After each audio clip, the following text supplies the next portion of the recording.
Good morning बच्चों।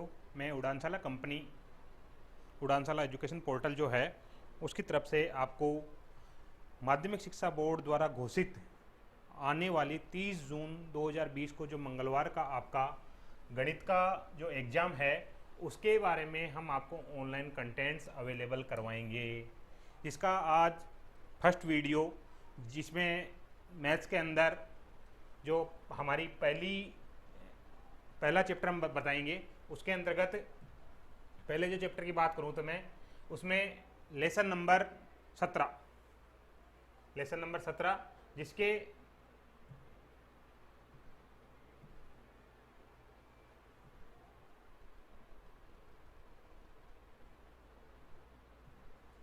तहत lesson number 17 जो प्रश्नावली 17 है उसका नाम है केंद्रीय प्रवृत्ति के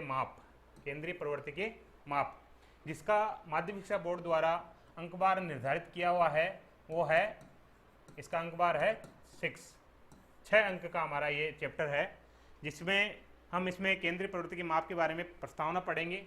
इसकी केंद्रीय प्रवृत्ति के माप किसे कहते हैं, केंद्रीय प्रवृत्ति माप की परिभाषा क्या है, केंद्रीय प्रवृत्ति के माप एवं माध्यम के प्रकार क्या है, तो इनके बारे में अपन डिस्कस करेंगे।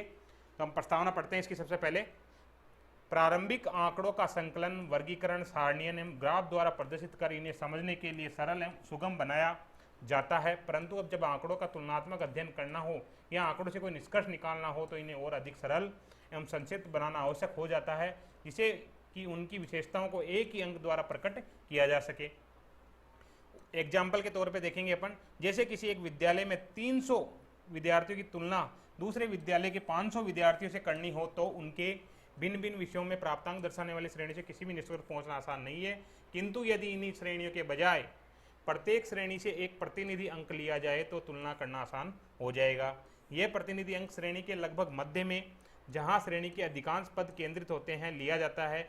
यह मान संपूर्ण श्रेणी का प्रतिनिधित्व करता है तथा इसे क्या कहते हैं, केंद्रीय प्रवृत्ति के माप कहते हैं। इसे क्या कहते हैं, केंद्रीय प्रवृत्ति के माप कहते हैं। देखिए आपकी किताब के नेक्स्ट देखिए आप, जिसमें पढ़ेंगे अपन केंद्रीय प्रवृत्ति के माप एवं माध्यों के प्रकार। क्या पढ़ेंगे, केंद्रीय प्रवृत्ति के माप एवं माध्यों के प्रकार। देखिए आप आगे,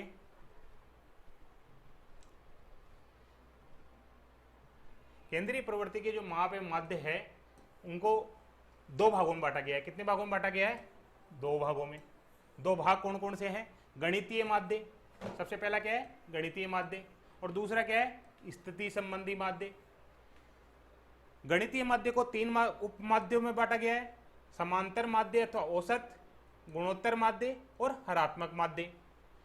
सेकंड स्थिति संबंधी जो माध्य है उसको 2 भागों में बांटा गया है, माध्यक और बहुलक, जिसे इंग्लिश में मीडियन और मोड कहते हैं। यहां हम माध्यमिक स्तर पर यानी कि 10th लेवल पर, माध्यमिक स्तर का मतलब होता है 10th लेवल पर, माध्यमिक स्तर पर केवल समांतर माध्य, किसका, समांतर माध्य, जो कि गणितीय माध्य का उपमाध्य है, जिसे सामान्यतः केवल माध्य कहकर भी प्रकट करते हैं, जिसे सामान्यतः हम जनरल भाषा में क्या कहते हैं, माध्य निकालना। माध्यक तथा बहुलक के सरल प्रश्नों पर ही विचार करेंगे। माध्यक और बहुलक यानी कि मीडियन और मोड पर भी हम इस लेसन के अंदर, इस चैप्टर के अंतर्गत विचार करेंगे। हम आगे देखते हैं। सबसे पहले अपन ने बात करी किस पे विचार करेंगे, समांतर माध्य पे। तो समांतर माध्य पे आ जाते हैं। समांतर माध्य आप बुक में देखिए आपकी में, प्रारंभिक आंकड़ों से समांतर माध्य ज्ञात करना, यानी प्रारंभिक आंकड़ों से समांतर माध्य ज्ञात करना। इस प्रकार के आंकड़ों से समांतर माध्य प्राप्त करने के लिए सभी आंकड़ों का योग करके उसमें कुल आंकड़ों की संख्या का भाग दिया जाता है, इसे औसत भी कहा जाता है। यानी कि जो समांतर माध्य का दूसरा नाम क्या है, औसत, एवरेज, इंग्लिश में जिसे मैं बोलूं तो एवरेज। समांतर माध्य का जो सूत्र है वो क्या है आप देखेंगे, समांतर माध्य इज इक्वल टू आंकड़ों का योग बटेवा आंकड़ों की संख्या, यानी कि टोटल जो आंकड़ों का क्या होगा, योग होगा, और आंकड़ों की संख्या, नंबर ऑफ आंकड़े। आगे चलते हैं अपन।